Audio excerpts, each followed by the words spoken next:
Și adăpostul nostru este gata. În caz că vreau să mă încălzesc și mai mult, puteam să fac aici un foc.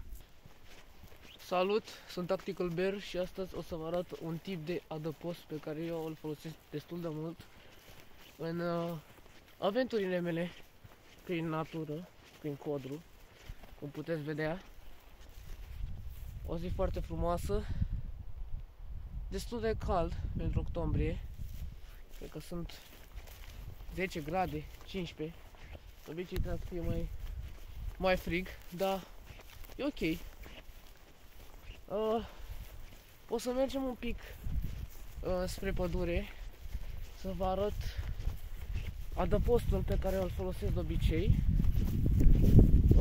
care constă într-o prelată, izopren și sac de dormit, foarte simplu. Tot am în acest ghiozdan. Este un echipament destul de ușor, adică te ajută în caz că vrei să mergi mai mult, pe distanțe mai lungi. Nu o să-ți ofere atâta confortabilitate ca un cort, dar este ok pentru 2-3 zile în pădure. Desigur, eu am minimum la mine, minimum de echipament pentru supraviețuire. Puteți să adăugați și alte lucruri în echipamentul dumneavoastră, dacă vă ajută, dar trebuie să păstrați o anumită greutate în ghiozdan și să fie distribuită corect pe suprafața corpului. În rest, o să vă arăt cam ce o să fac pe aici și revin când o să montez prelată.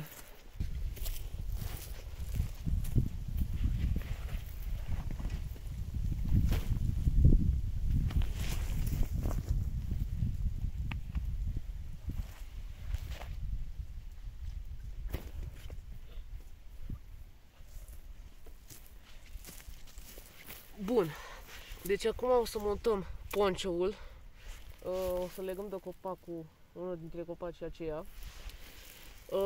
și o să facem un fel de lintu, așa se numește, adică o să prindem un colț al ponchoului, prelatei, de copac și după o să montăm, o să prindem cu cuie sau în caz că nu avem cuie speciale, putem să folosim niște crengi pe care le avem pe aici pentru a face niște cuie rapide și o să prindem în inelele speciale de la prelată de pământ. O să vedeți în curând. Eu folosesc de obicei un PLCE Webbing, Personal Load Carrying Equipment, britanic, e o curea britanică de luptă, care este waterproof, foarte rezistentă la apă.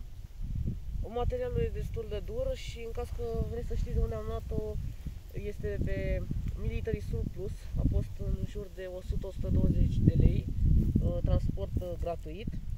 Au venit cu buzunarele astea două, astea și astea. Aceasta este o cantin cu gamelă, am și o gamelă aici, și acesta este o stație Baofeng Aero 125, merge 10W și cu o antenă, cred că de la Motorola, nu știu exact sigur, sau Nagoya. În fine, nu contează foarte mult. Această curea este foarte bună pentru că o pot folosi și fără ghiozdan. Adică dacă vreau să merg să dorm o zi în pădure, pot să folosesc această curea. Am destule buzunare în care încap tot echipamentul necesar pentru o noapte în pădure, inclusiv apă, mâncare. Bun. Aici am ponchoul, îl deschidem. Este un poncho de la MFH, o replică a ponchoului militar în Audi Green, în olive, în camuflaj clasic, verde simplu. Așa. Și cu cuiele și cu sfoară. În caz de orice, mereu car o sfoară la mine. Ai nevoie. Și hai să ne apucăm să montăm prelata, ponciul. Este destul de mică, dar pentru o persoană este perfect. Eu am deja prins de inelele ponciului sfoară și o să prindem de copac. Cred că este cea mai ușoară metodă de a folosi un poncio și cea mai spațioasă pentru ploi intense. Deci în caz că plouă intens sau ninge, asta e un stil de a folosi ponciul foarte bun. Luăm sfoara care este atașată de un colț al ponciului și o legăm de un copac. La o înălțime ar trebui să ajungă la bazinul nostru. Deci să mă ridic în picioare, ar veni cam la nivelul acesta.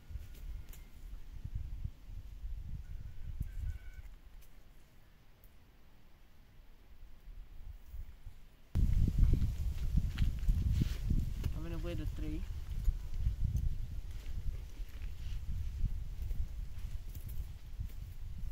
Luăm celălalt colț paralel cu colțul de copac. Bun, s-a oprit filmarea, nu știu de ce. Am revenit cu update-ul. Deci am unit toate, de fapt am prins toate colțurile ponciului de pământ, acela și acesta. Iar după aceea ne-am folosit de gluga ponciului, care am prins-o cu o sfoară de o creangă aceasta.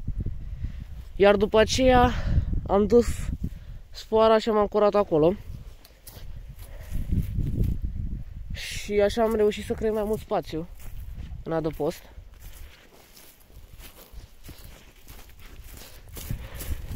Este destul de spațios.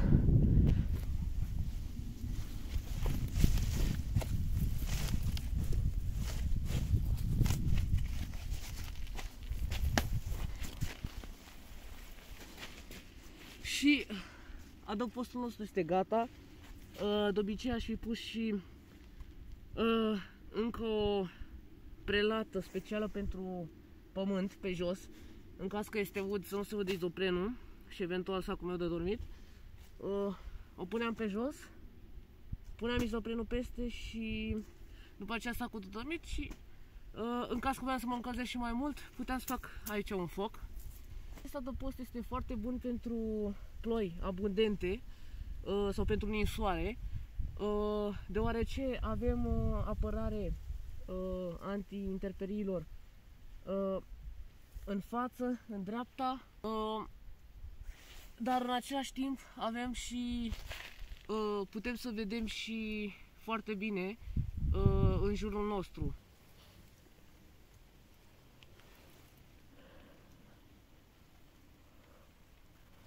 Și cam acesta este adăpostul.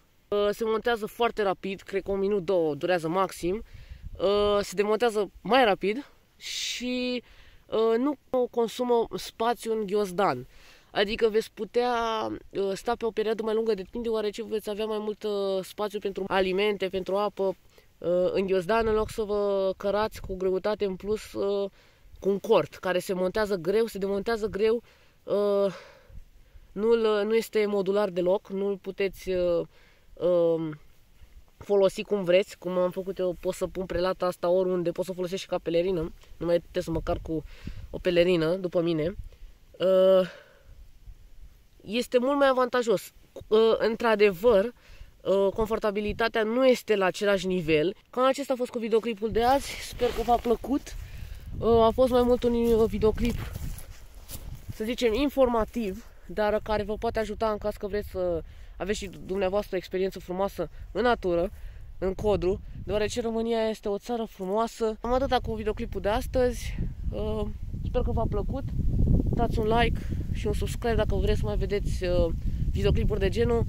Posibil iarna aceasta să fac și un videoclip când o să folosesc adăpostul acesta pe munte sau chiar prin pădure, nu știu, vedem.